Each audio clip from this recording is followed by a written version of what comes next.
Hello and welcome to the Cosmic Outpost. I'm Alex. I'm Lucy. And we've just seen Pyramid at the End of the World. Yes. Nice snappy title, describes exactly what it says on the tin. So, quick story overview. If you remember last time, the Doctor had been in a simulation and managed to send a message out from this simulation completely controlled by these aliens to himself in the real world. This time round, we start off with Bill talking to this date she's got, Penny, and then some UN troops burst in, grab her and take her to the Doctor, and the Doctor's on board the plane and he says it's not coming out, but it turns out that this 5,000-year-old pyramid has appeared from nowhere. They go in, they meet these aliens, the monks, and the monks are like say, well, we're going to save your world, but we're not going to tell you what disaster is going to befall your world, and you have to ask for our help, which is kind of nice. So, long story short, they try different things. The Doctor discovers what is about to destroy the world, and in order for the Doctor to save the day, he has to die because he gets stuck in a laboratory. And then Bill goes back and says, "Oh no, we can't have you dying, Doctor. We're going to surrender the entire Earth to these aliens." And that's where it all came out. Well, actually, our time of recording stopped, so we had to catch the rest of it on iPad. Is that about the ending? Pretty much, yeah. Yeah, it was kind of convoluted, but it got there in the end. So I don't think it was convoluted at all. I mean, this was just like a whole different league of like Doctor Who compared to last week. Last week was just a show of something that I can't say on camera. It was rubbish. I did not like it at all. So I was expecting, a similar kind of thing this week. It had suspense. Yeah, it had, it had a build-up. I was actually intrigued. We were both sitting on the edge of the sofa. It wasn't scary, but it was definitely like, yeah, I'm invested in this. Okay, so yeah. What's going to happen next? So the story was unravelling quite nicely. So what did you think of the story overall?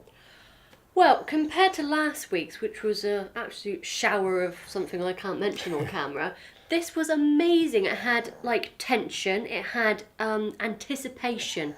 Very, very well built up, layer upon layer. And you're like, oh, actually, what is going to happen? This is really good. I mean, it wasn't scary. Maybe for kids it might have been. But we were actually sat on the edge of our seats going, oh, I'm invested in this. This is really good. It was really good. It was a good Doctor Who mystery. They were laying out the clues for you. We had the Doomsday Clock, which is a story point, works really well. If you need somebody to be carried along with this story point, you have to explain it. So they explained it quite nicely. So they were able to realise that the clock was going closer and closer and closer to midnight. So that works kind of well.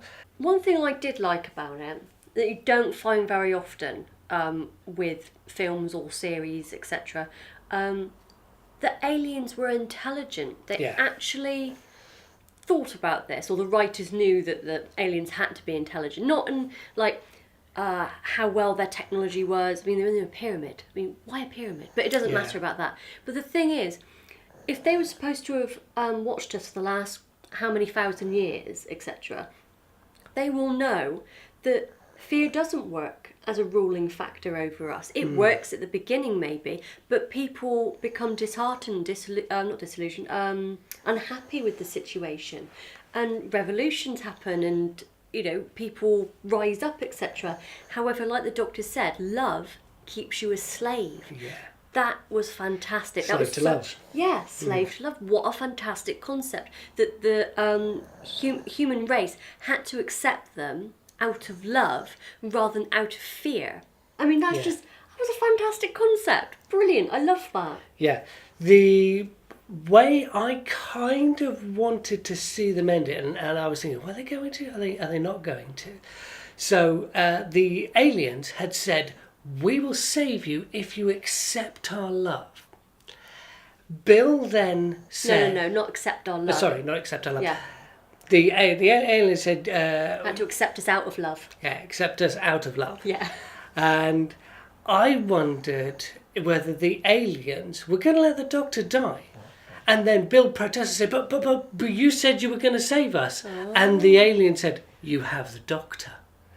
And because in the simulations they know the Doctor's going to save the day, and I thought, Right, so if you knew all along that the Doctor was going to save you, all you had to do was bluff the humans into actually saying, yes, save us, please, and then just leave it up to the Doctor. Because then the aliens would have known the Doctor. I don't know. That Yeah, was but just that's not something. what happened. It's not what happened. No, it's a shame. That brings us on, unfortunately, to the story plot lab, where security's lax, the protocols are lax, Oh, yeah. the timings lax. They don't have a closer on their lab doors, so it closes and it doesn't close. What kind of an airlock lets you Yeah. open both doors? And then, when everything's just going to hit the fan, now you need a combination to actually get out the lab because some kind of security protocols kicked Story in. plot. I know, and it was kind of like, come on, this is doing really well. What was and that you guy just had thinking though? He opened the thing and grabbed a sample in what looked like a paint pot without his. Exactly, And so what's you're he a trained doing? scientist, you don't do. There could have been plenty of other ways. Like last week we said, use CERN, the particle reactor to Yeah, I blaze agree it with as opposed to that. dynamite. Yeah. Have doors that close, properly. Everything. Yeah, that really could have done with happening. Yeah. The whole reason why microorganisms are really dangerous is because they just can spread everywhere. They can be. Well, it was obviously airborne because Nardole. Yeah, and I like that part. No, go back in the TARDIS. It's toxic out here. Oh, okay. That's And good. that's another thing. Boom, he fell over. What's going to happen there? Are they going to carry that on? I'm not sure if I want them to carry it on or not. It would make sense because if Nardole has died or succumbed to the bacteria, obviously in the air somehow, but the Doctor hasn't because he's not human. I assume. Yeah. I'll just roll with that. He's got the pathogen inside him or on him, so is he infectious? So even if Bill did save the world, is he still going to die? No, I'd say Narlo's absolutely fine because he wasn't a pile of bacteria in the TARDIS. He was only exposed for a short period of time. I thought he was a robot still, but yeah, there we go. Doctor said he got his lungs cheap. So in the Christmas special, he had his head cut off and put into a robot body. I don't know anything about that, but I thought he was a robot as well. Yeah. So he's got lungs. But once you go into the TARDIS, I think you're pretty much, if you're Dane... Hang on, wait a minute. What? I just realised something. Where the hell was Missy? Yeah, they're still in the vault. Yeah, I know. I thought we were going to see her over the episode. We get to her in the next episode. Oh, that's nice. Yeah, exactly. So, general summing up. I thought it was really good. Stop picking.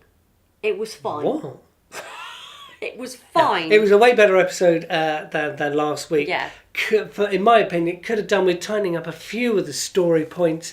You had Moffat writing with a chap who did the Strange and Norrell series. Peter Harness. He also did Kill the Moon, so I can't really forgive him for Kill the Moon. That was a terrible episode. But I guess a minus and a minus equals a plus, so it kind of worked in here. So That actually makes sense as well. Yeah. Well, in a way, I think what's happened here is Moffat has had the really good, he has the grand ideas, like you said, but I think Harness must have put it in the right direction. Not directed it, obviously, but without sounding a bit like airy-fairy about it. Moffat's last episode was all a bit like artsy and I don't really know what was going all on. over the place. But a really good story when you break it down. I think this time by working together, they've combined their strength there. So I think it made for a really good episode. Good, intriguing episode. Put the Doctor on the spot, which is quite tricky to do. I really loved that when they're all going on at him. Oh, just open the door. Why can't you just open the door? Because I'm blind. It's just like, he just did it so well. Love Peter Capaldi as usual. Yeah. Just his acting is just like, because I'm still blind. It's like, oh no. Is it just being kind of picky? How did these aliens manage to cure the Doctor's blindness? I don't just care. Like It was that. fun though. And No, that's the thing. That's what made me think of it right at the end. I was just like, oh my god, if I was the Doctor, I'd be seriously freaking out because how have I got my sight back? How is this happening? Oh my god, I'm still in simulation. Why didn't anybody do the test? I'd be freaking out like every morning, doing the numbers test with anybody, just to make sure I wasn't in a simulation. The fact that they could cure his eyesight, I would have definitely thought, well, they can't do that, so I'm in a simulation. What's going on? Okay, so you think it might be a double bluff? No, I don't think it is, but I would be worried if I was the doctor and got my sight back all of a sudden. I'm still in the simulation, but... Yeah, as I say, if they can cure the doctor's sight and they know the doctor is a major enemy, why give the doctor his sight back? That's a good point. If they've been studying humans and the doctor have obviously been on Earth for quite a while, you need to take the doctor out of the picture as soon as you can. Yeah, they're going to know that he's just like, he's the big hoo-ha. Yeah, so, because reasons?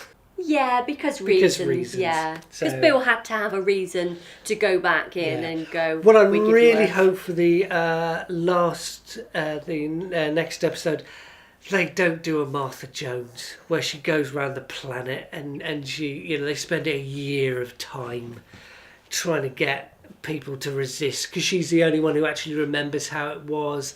And when Martha Jones was doing the Toclafane, in the next episode she's the only one who remembers the way it used to be, which is why she gets Missy out the vault to go and fight the aliens. I could have done with you not telling me that, so it was a surprise next week. Okay. He does this all the time, every single time. What?